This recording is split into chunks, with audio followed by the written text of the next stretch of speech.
Good morning, good afternoon, good evening to everyone. सभी को नमस्ते। उम्मीद करता हूँ कि सभी लोग बहुत अच्छे होंगे अपने घर पर। Everyone is fit and fine at home. This is Harish Gangwar from excellence English classes, my YouTube channel. This is my humble request to all of you that subscribe this channel so that I can be motivated and I'll provide you even better videos related to any part of literature and grammar portion also. So today let's start the part 3 explanation from Act 4 and Scene 1 from Merchant of Venice. This is the most important scene of Merchant of Venice. So open your books and focus on the lines. Let's start. My dear students, हम यहाँ से start करने वाले हैं जब Bassanio ने कहा था एंटोनियो से, my friend you don't have to worry because now I will give my body to Shylock in place of you. वो कहता है कि मैं सब कुछ अपना दान दे दूंगा, अपना दे दूंगा, लेकिन तुम्हें डरने की कोई ज़रूरत नहीं है। थोड़ा करेज रखो, हिम्मत रखो। तो इस बात पे एंटोनियो क्या कहता है, I am a tainted wether of the flock. क्या कहता है, टेंटेड वेदर। टेंटेड मतलब इल, बीमार। Wether means sheep. क्या कहता है, मैं एक उस बीमार भेड़ की तरह हूं किसी फ्लॉक में या झुंड में, मीटेस्ट फॉर डेथ, यानी जिसकी डेथ होने वाली होती है। तो क्या कहता है कि जिस तरह एक फ्लॉक में एक शीप होती है, भेड़ होती है जो बीमार होती है, तो उसको क्या कर दिया जाता है, उसको मार दिया जाता है, उसको अलग कर दिया जाता है, जिससे कि वो बीमारी किसी और को ना लगे। तो यहाँ पर शाइलॉक क्या कहना चाहता है, मैं एक ऐसा इंसान बन गया हूँ, यानी जिसको बहुत सारी प्रॉब्लम्स में घेर लिया है, तो उसका मरना ही ठीक है और मेरी वजह से किसी और को प्रॉब्लम ना हो। फिर आगे क्या कहता है, the weakest kind of fruit drops earliest to the ground and so let मी।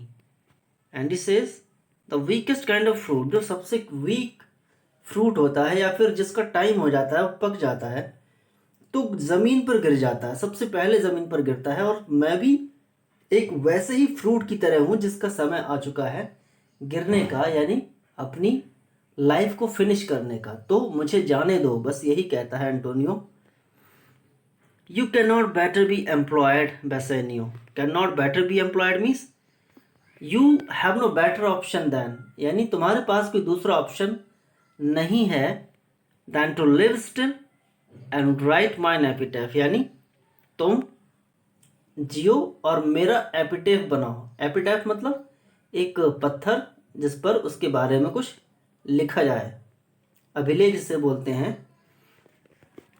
तो क्या कहता है बेसेनियो, तुम्हारे पास कोई ऑप्शन नहीं है, बस एक ही ऑप्शन है, तुम जियो और हमारी दोस्ती के बारे में लिखो, और कि एंटोनियो कैसा था इसके बारे में एक एपिटैफ आप लिखोगे। इसके अलावा तुम्हारे पास कोई ऑप्शन नहीं है।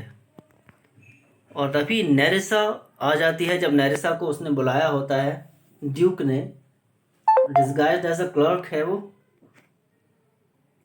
यानी क्लर्क के भेष में वो अंदर आती है और ड्यूक उसको वेलकम करता है। And he says, came you from Padua from Bellario. He says, have you come from Padua and have you come from Bellario. क्या कहता है, आप पैडुआ से आई हैं, मतलब आए हैं, और क्या आपको डॉक्टर बेलारियो ने भेजा है। तो नेरेसा क्या कहती है, from both my lord. She says, I have come from both places and both person, means I have came from Padua and I have came by the side of doctor Bellario. Bellario greets you grace. और क्या कहता है, बेलारियो ने आपके लिए greetings भेजी हैं, यानी आपके सम्मान में नमस्ते कहा है, ग्रीटिंग्स उन्होंने अपनी दी हैं।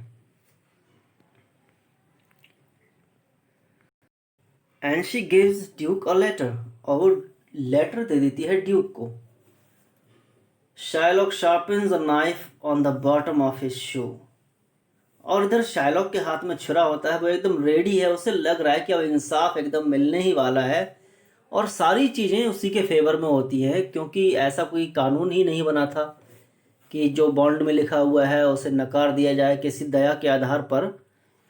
तो वो अपने उसकी सोल से, जूते की सोल से उसको धार लगा रहा होता है चाकू को।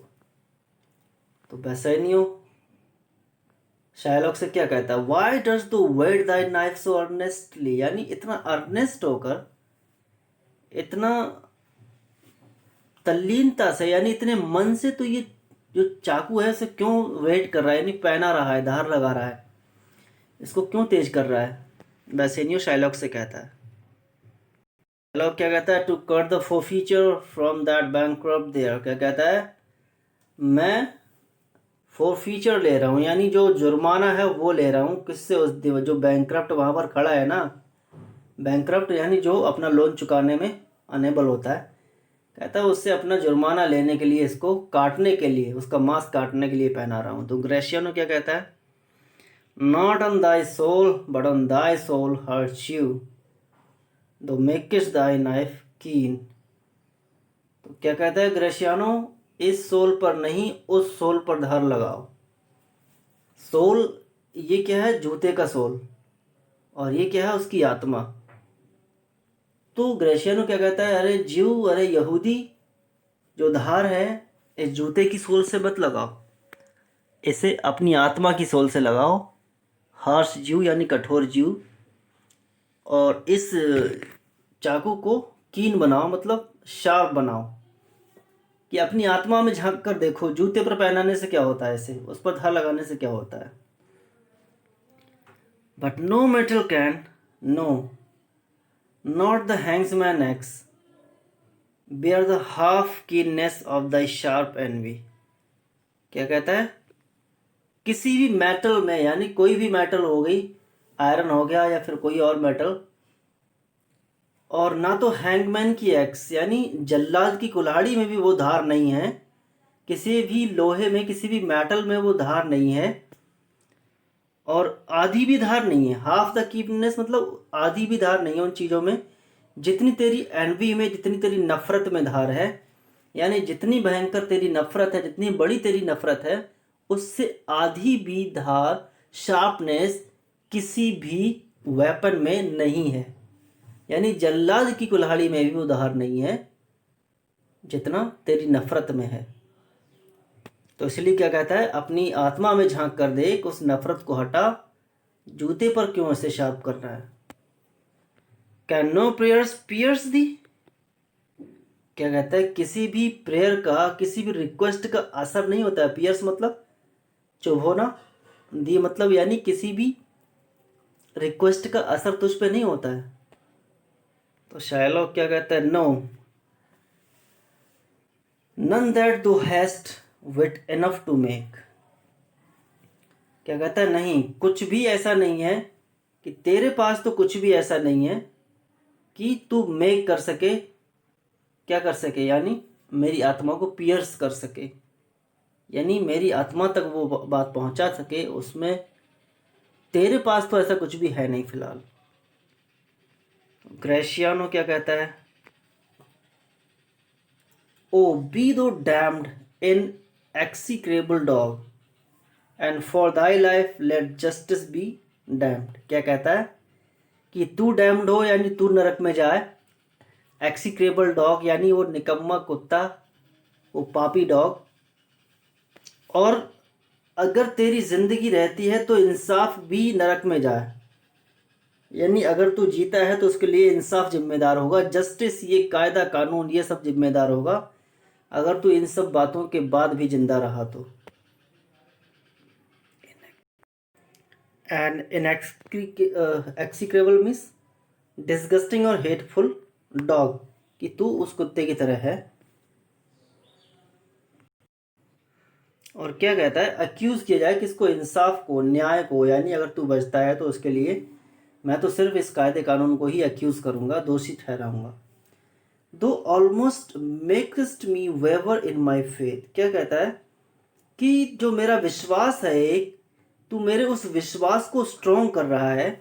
मेरा ऐसा मानना है, to hold opinion with Pythagoras, कि जो ओपिनियन, पाइथागोरस ने एक ओपिनियन बनाया था, और वो ओपिनियन ये था that souls of animals infuse themselves into the trunks of men, कि कभी कभी एनिमल्स की जो सोल होती हैं, जानवर की आत्मा कभी कभी अपने आप को इंसान के शरीर में प्रवेश कर लेती हैं, इन्फ्यूज कर लेती हैं, यानी उसमें समा जाती हैं।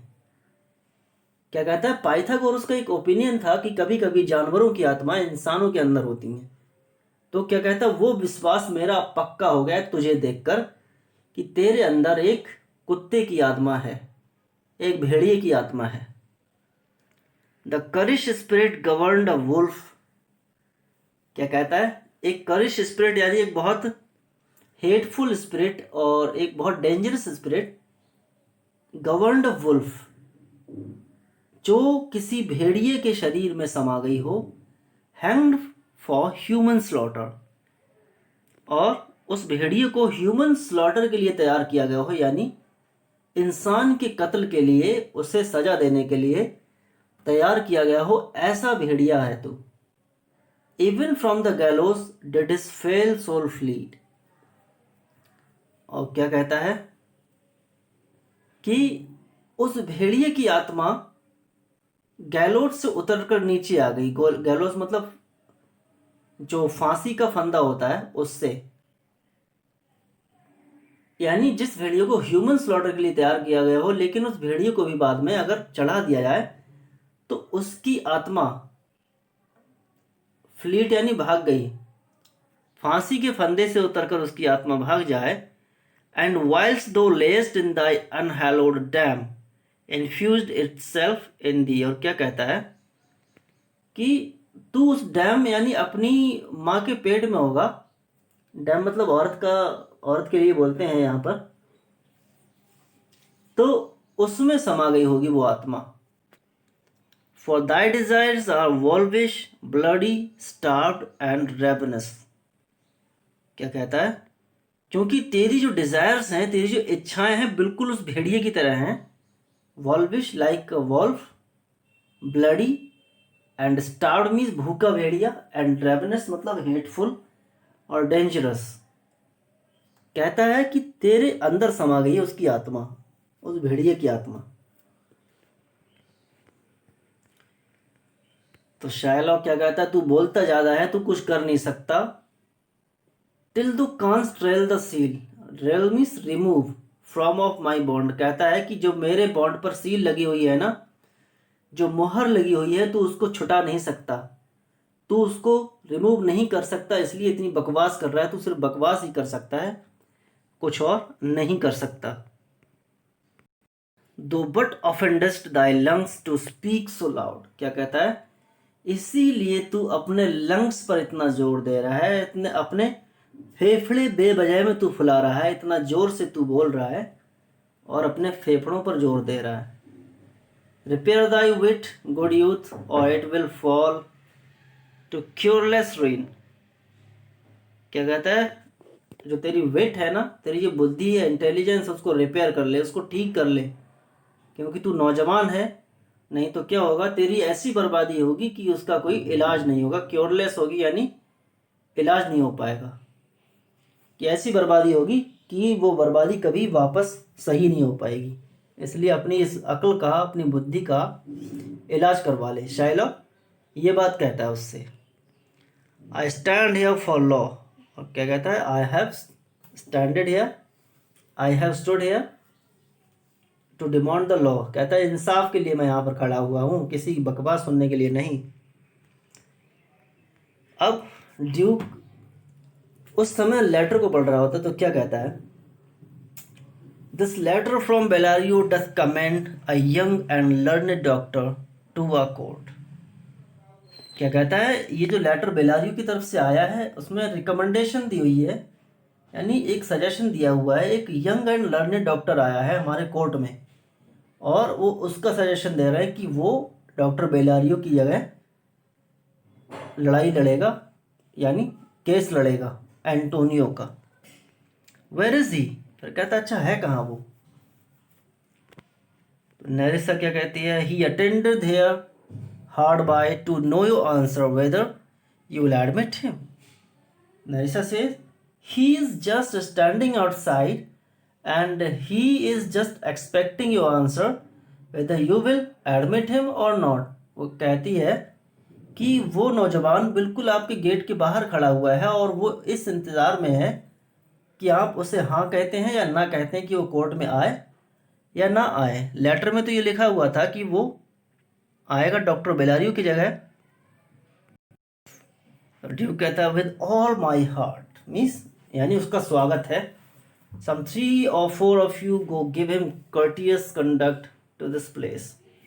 तो अपने 3-4 लोगों से वो कहता है कि जाओ और बड़े आदर सम्मान के साथ उसे इस जगह पर लेकर आओ। Meantime the court shall hear Bellario's letter. कहता है कि जब तक आप लोग उस नौजवान को यहाँ लेकर आएंगे तब तक मैं क्या करूँगा, बेलारियो के लेटर को पढ़ूंगा, यानी पूरा कोर्ट में बेलारियो के लेटर को सुना जाए। और वो पढ़ता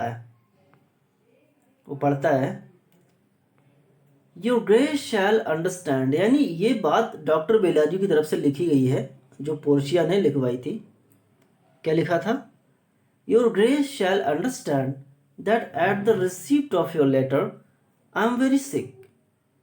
क्या कहता है कि आप महाराज आप इस बात को समझ सकते हैं, you can understand when I received your letter, कि जब मुझे आपका लेटर मिला था तो उस टाइम पर मैं आने की कंडीशन में नहीं था, बहुत बीमार था। क्या होता है कभी कभी इन रियल जो कोर्ट केसेस होते हैं, असल में जितने भी कोर्ट केसेस होते हैं, तो जब किसी लॉयर की जाने की इच्छा नहीं होती तो वो यही कहते हैं आज मैं बीमार हूँ, आज मुझे बहुत ज़रूर काम पड़ गया, ये है वो है, तो एप्लीकेशन कोर्ट में दे देते हैं जज को।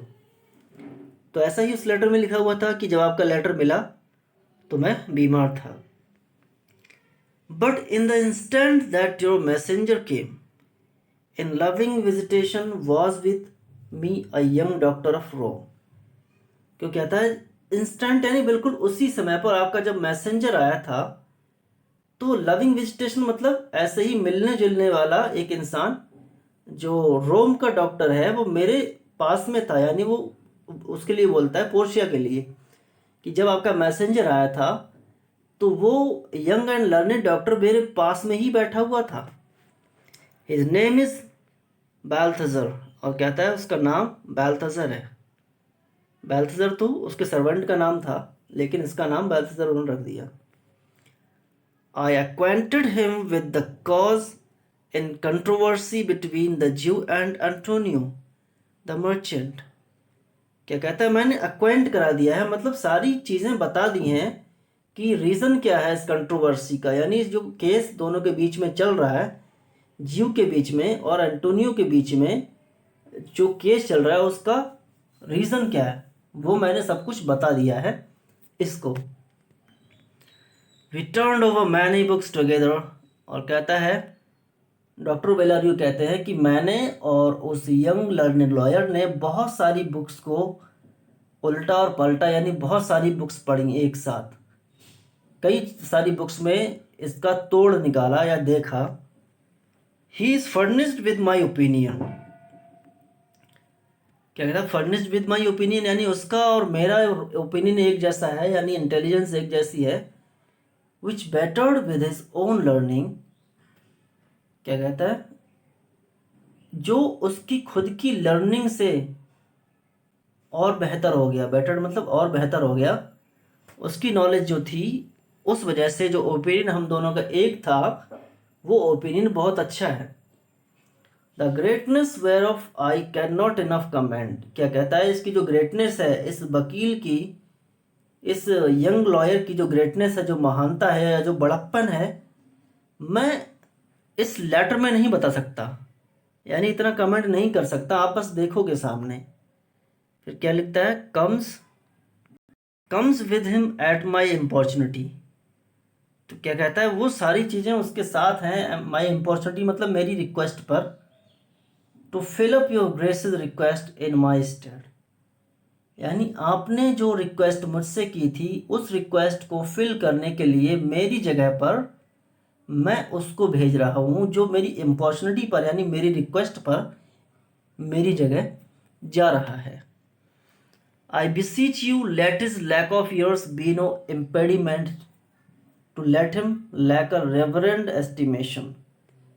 और क्या कहता है, आई बिसीच यू, मैं इस बात की रिक्वेस्ट करता हूँ कि उसका जो लैक ऑफ ईयर्स है, यानी इसकी जो कम एज है, यानी बिल्कुल नई उम्र का है, तो इम्पेडिमेंट मत बनने दो उसको, यानी एक बाउंड मत बनने दो, बाधा मत बनने दो कि आप उसका जो एस्टिमेशन है, जो उसका रेवरेंड यानी रिस्पेक्टफुल एस्टिमेशन है, वो उसको कम करें, उसको लैक करें, यानी उसकी नॉलेज को उसकी उम्र से आप ना तोलें।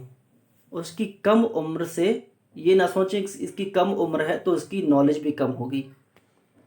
For I never knew so young body with so old a head, कहता है क्योंकि अभी तक मैं किसी भी ऐसे यंग बॉय से नहीं मिला हूँ जिसकी बॉडी तो यंग है लेकिन माइंड जो हेड है, जो माइंड है वो ओल्ड है।